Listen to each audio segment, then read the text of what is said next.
اسمع إلى العلامات التي استقاها الإمام علي من الأحاديث الصحيحة. شوف كلام الإمام علي، وأرجوك رجاء قارن هذه العلامات بأيامنا وحدد كم وحدة طلعت وكم وحدة ما طلعت علشان تعد، وحتى تعرف احنا في أيام الدجال ولا مو في أيام الدجال. كلام الإمام علي لابد أنه أخذه من النبي، لابد له حكم المرفوع. قال الإمام علي: فاعقد بيدك واحفظ ما أقول لك. هذا كلام الإمام علي. إذا أمات الناس الصلوات، صلاة ضيعوها، وأضاعوا الأمانات،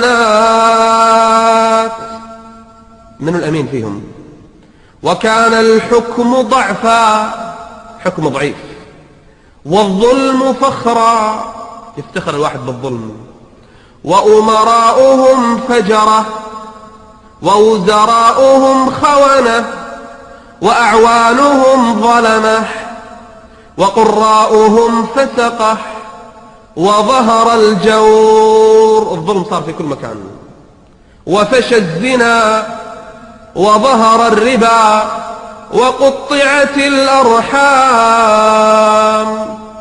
واتخذت القينات، اطلعت مغنيات، وشربت الخمور، ونقضت العهود، وضيعت العتمات، صلاة الليل ضاعت، وتوانى الناس في صلاة الجماعات، وزخرفوا المساجد، وطولوا المنابر، وحلوا المصاحف، وأخذوا الرشاوى انتشرت، وأكلوا الربا، واستعملوا السفهاء، وظفوا السفهاء، واستخفوا بالدماء، أرخص شيء صارت الدماء، وباعوا الدين بالدنيا. سبحان الله، كأن الإمام علي عايش بيننا. وباعوا الدين بالدنيا، واتجرت المرأة مع زوجها، المرأة تدش التجارة مع زوجها، واتجرت المرأة مع زوجها حرصا على الدنيا، وركب النساء على المياثر، دواب فاخرة. طبعا الإمام علي ما يعرف شيء اسمه سيارات، لكن يقول في دواب غير دوابنا، مياثر النساء تركبها. وتشبهن بالرجال، جنس الرابع، وتشبه الرجال بالنساء، الجنس الثالث، وكان السلام بينهم على المعرفة، اللي عرف يسلم عليه، اللي ما يعرف ما يسلم عليه.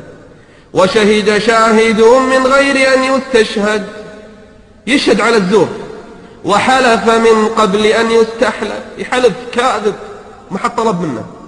ولبسوا جلود الضأن على قلوب الذئاب، وكانت قلوبهم أمر من الصبر، يعني قلوبهم شوف النتن، وألسنتهم أحلى من العسل، تسمع كلامك تستانس لكن قلبك خبيث.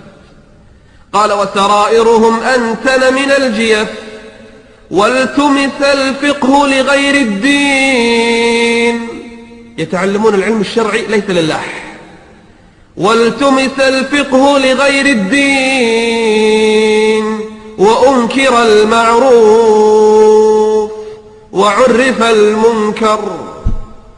ثم قال: إذا حصل هذا فالنجاة النجاة، والوحى الوحى، والثبات الثبات. أسألكم بالأمل الذي بقي. الإمام علي يصف وقت خروج الدجال، وزمن ظهوره، وزمن خروجه بين الناس. علامات، إذا شفت واحدة خف، إذا شفت ثنتين يزدد الخوف. طيب إذا كانت أكثرها ظهرت، ماذا نقول وماذا نصنع؟